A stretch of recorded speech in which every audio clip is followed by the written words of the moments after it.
Hello and welcome to Walk the Talk. I'm Shekhar Gupta in New Delhi's Roosevelt House, or I should say back in New Delhi's Roosevelt House. And my guest today, America's not exactly new ambassador to India, Richard Verma. How are you? Completing almost a year now. That's right. Coming up on 12 months. And it's been an interesting year. Oh, it's been a good year. You know, we've been calling it a year of consequence in the US-India relationship. And what we found is that really years, if not decades, of hard work between people in both of our countries have really paid off, and we're seeing all the kind of tangible results of that this year. So it's really been a transformative year in our relationship. We needed each other always, sometimes also as the other side to blame. Maybe, yeah, but look, I think, you know, countries go through interesting processes and eventually... I mean, America is the favorite of the world when it comes to taking the blame, but India also took a bit of it. Look, I think we've learned a lot too, and I think we've changed a lot as well. We've changed our export control system. We've changed, how we engage with this side, with New Delhi.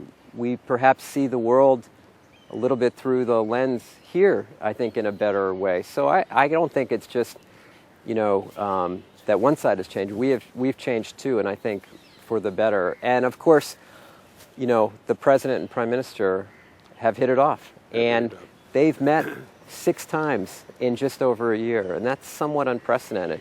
We set up secure lines between them that they used repeatedly during this Paris climate talk. So that rapport and that relationship helps. But as the President said to me, he said, look, it's only natural that we're friends, and they are friends, but that our two countries share so many values. I was reminded after this first Constitution Day that India had that, you know, our two constitutions start with the 3 same words. We the people.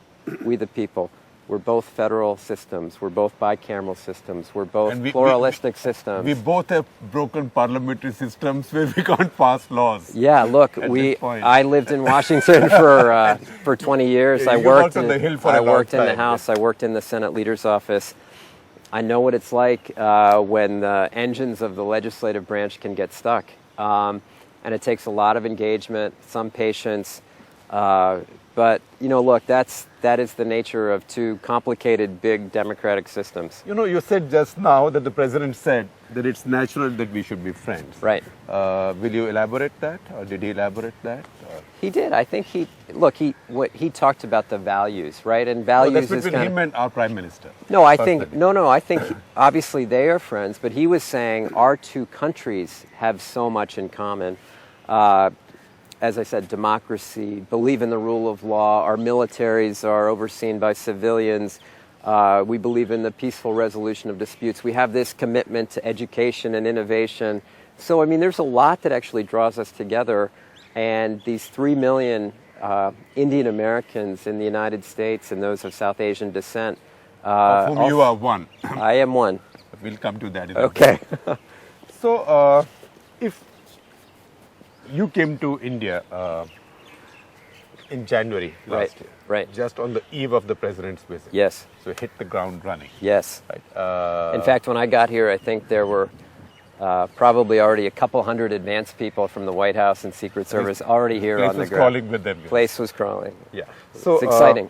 So if the Prime Minister and the President were to meet today on 25th or 27th or 26th of January, yeah, how would that conversation differ from what they had last year? Yeah, well, I think it's a really good question. First, I think they can look back on a year of really good progress.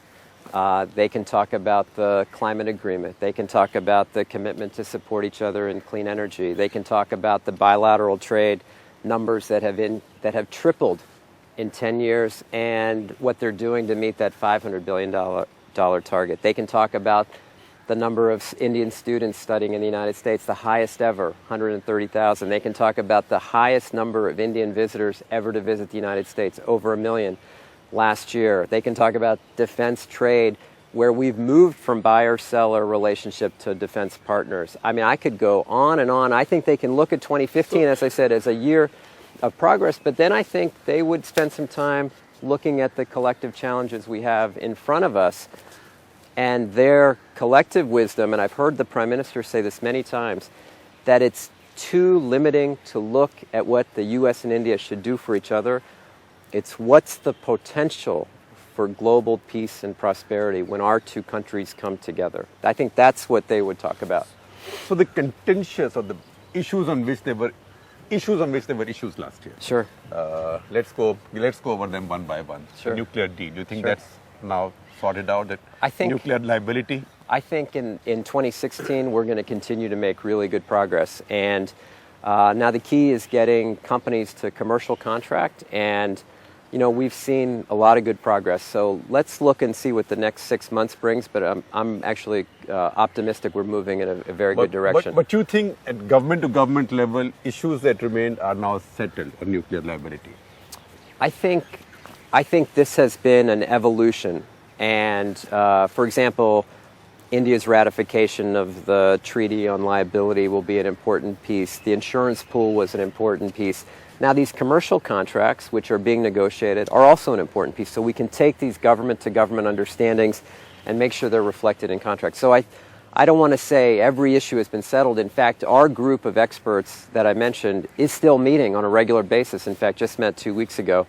So we're going to keep meeting, and we're going to... It's on way to settlement. Very good path. So do the French and the Russians look forward to some competition from the Americans, or Americans will continue to exclude themselves? This is an industry that we intend, and a sector that we intend to participate in, not only because we believe we have good technology and good reactors to offer, but also, look, 300 million people without access to electricity. We believe this is an important part of the solution, and it's not only we believe that, but I think the government believes that as well. So we want to be a partner. We intend to be a partner in this effort.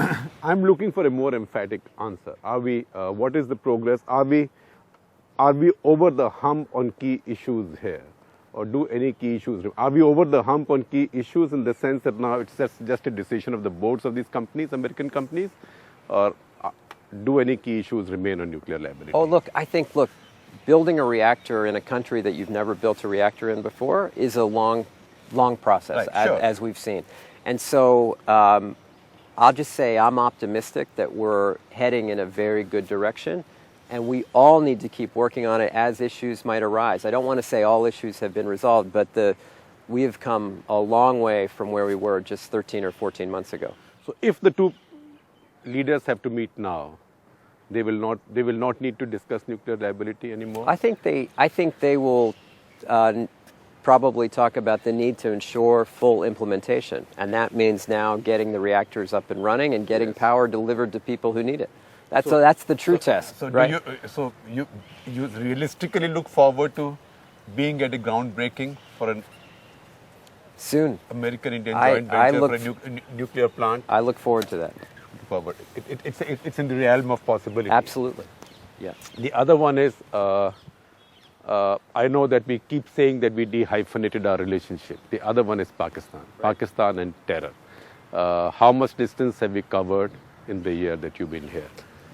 Look, and in the year since our two leaders met? Sure. In Delhi? Sure. Look, I think first thing I would say is that US-India relationship stands on its own. And I would just echo something that Secretary Kerry said during our strategic and commercial dialogue as he looked at the breadth of areas that we're working in. He said, I don't think we do as much with India as we do with any other country. In other words, we do more with India than almost any other country on a government to government. And he's not given to diplomatic platitudes.